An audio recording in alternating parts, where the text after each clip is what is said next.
Shalom bien-aimé, j'espère que tu vas bien et que cette journée débute sous le regard bienveillant du Dieu Tout-Puissant.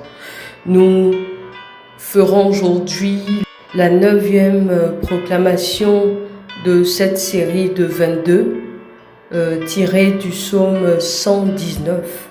Le psaume 119 comporte 176 versets repartis en 22 parties de 8 vers ou de 8 versets chacune. Aujourd'hui, notre proclamation va porter sur les vers 65 à 72 du psaume 119. Au travers de ce passage qui fera l'objet de notre proclamation, David nous donne de comprendre que la parole de Dieu donne de la sagesse et de l'intelligence.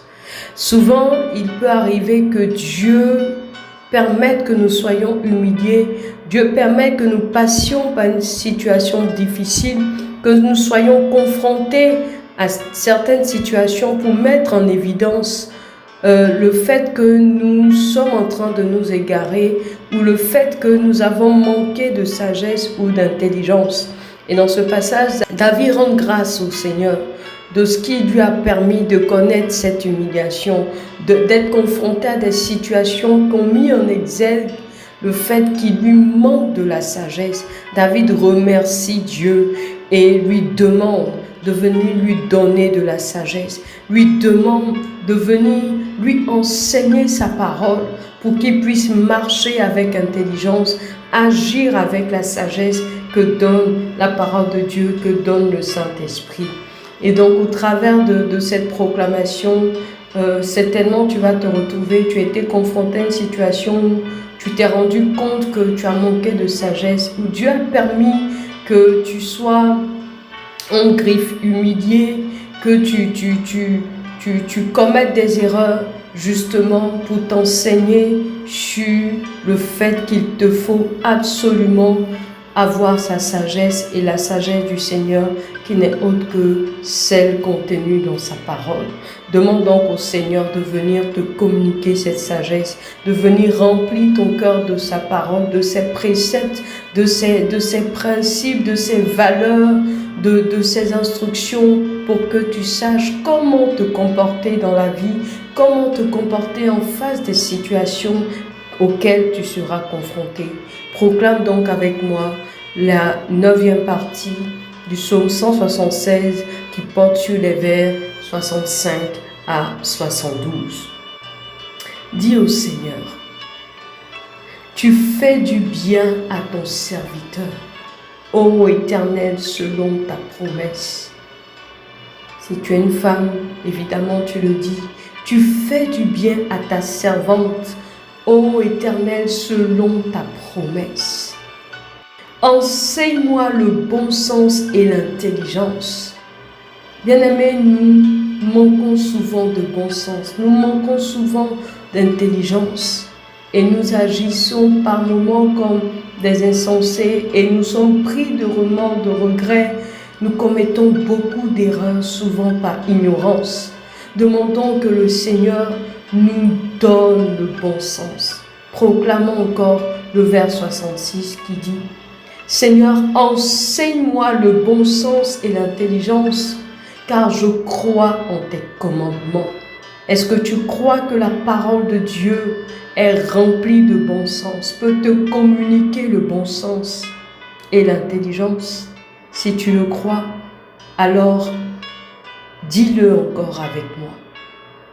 Enseigne-moi le bon sens et l'intelligence, car je crois à tes commandements. Avant d'avoir été humilié, je m'égarais, maintenant j'observe ta parole. Bien-aimé, certainement tu t'égares ou tu t'es égaré et Dieu a permis une situation qui t'a conduit dans la confusion. Et David se réjouit en quelque sorte du fait qu'aujourd'hui il a compris et aujourd'hui il observe la parole de Dieu. Ne plus connaître l'humiliation ou la confusion. Alors dis-le, si tu es confus en ce moment, où tu couvres une situation qui va susciter la confusion et l'humiliation, alors dis au Seigneur, avant d'avoir été humilié, je m'égarais. Maintenant, j'observe ta loi. Nous poursuivons. Tu es bon et bienfaisant. Enseigne-moi tes statuts. David le dit dans le psaume 23, ta houlette et ton bâton me rassurent. Pour dire que l'Éternel, en tant que bon berger, utilise souvent le bâton pour nous ramener sur le droit chemin, juste parce qu'il est bon, parce qu'il nous aime. Et David reconnaît que c'est par pure bonté, par pur amour que le Seigneur nous enseigne, que le Seigneur utilise parfois le bâton pour nous ramener dans le droit chemin. Allons, célébrons cette bonté de l'Éternel qui nous châtie souvent pour nous ramener dans le droit chemin. Célébrons cette bonté. Proclamons encore le vers 68. Tu es bon et bienfaisant, enseigne-moi tes statuts. Des orgueilleux imaginent contre moi des faussetés. Moi, je garde de tout mon cœur tes ordonnances. Ne t'occupe pas de ce que les gens peuvent dire à ton sujet, de ce qu'ils peuvent inventer sur ton compte. Le plus important pour toi, c'est de garder les paroles du Seigneur, c'est d'agir selon ces paroles. Qu'est-ce que tu traverses dans ton milieu professionnel, dans ton environnement familial ou au niveau de l'église, dans quelque milieu que ce soit, qu'est-ce que les gens racontent? Le plus important pour toi, c'est que tu gardes dans ton cœur la parole de Dieu et que tu sois confiant dans le fait que tu marches effectivement selon cette parole. Proclamons-le encore, le vers 69. Des orgueilleux imaginent contre moi des faussetés. Moi, je garde de tout mon cœur tes ordonnances. Vers 70. Leur cœur est insensible comme la graisse. Moi, je fais mes délices de ta loi. Peu importe la dureté avec laquelle les gens te traitent. Ce qui doit te réjouir, c'est la parole de Dieu. Leur cœur est insensible comme la graisse. Moi, je fais mes délices de ta loi. Vers 71. Il m'est bon d'être humilié afin que j'apprenne tes statuts. Nous poursuivons en même temps vers 72. Mieux vaut pour moi la loi de ta bouche que 1000 objets d'or et d'argent.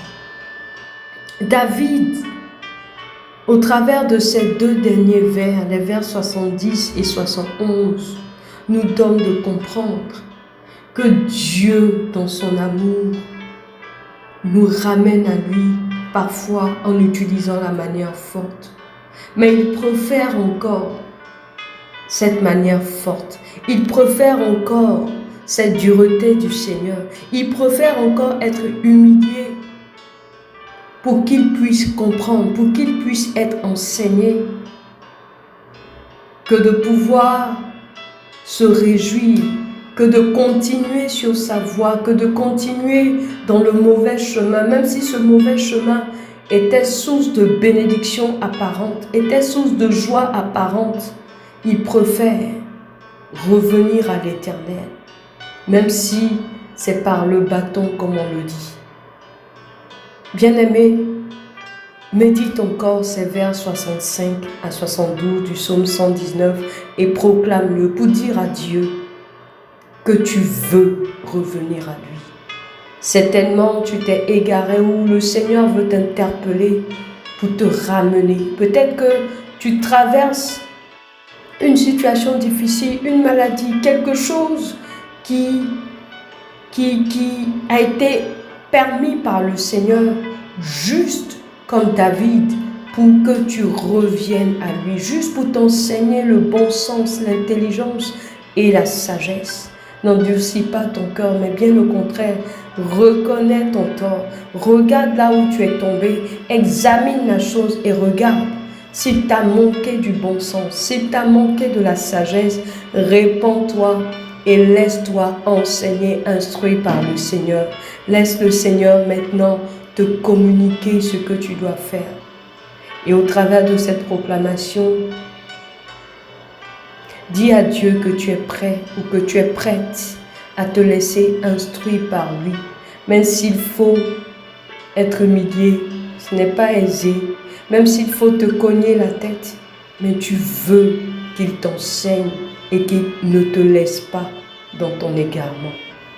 Que le Seigneur te bénisse. J'espère que tu as pu faire cette proclamation avec moi. Shalom.